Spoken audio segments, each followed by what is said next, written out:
How to kill grass with vinegar. Vinegar is one of the most often used household products, according to the Vinegar Institute.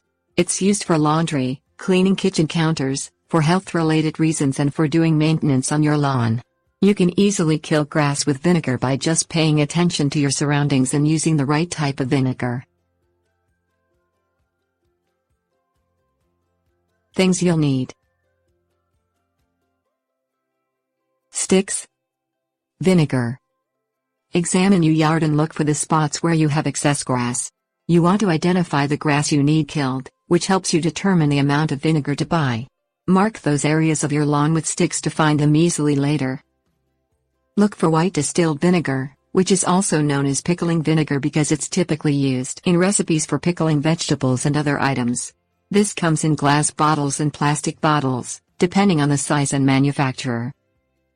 Pour the vinegar directly on the ground where you want to kill grass. Wait a few minutes for the ground and dirt to absorb the vinegar and then pour more on the ground. You want to keep pouring vinegar onto the grass until it saturates the surrounding areas. Wait a few days and examine the grass. If you see any signs of the grass growing back, apply another dose of the vinegar. Be careful to only pour the vinegar on areas of the grass you want killed and not let it soak into fresh grass. Continue checking the grass for several weeks, applying more of the vinegar to the ground whenever you see the grass growing. Eventually the vinegar will kill off the grass and any flowers or weeds it touches, but you may need to apply multiple doses for it to work properly. Tips: warnings.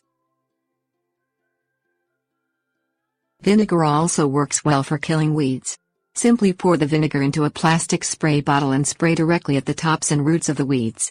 Reapply the vinegar every day until the weeds die off.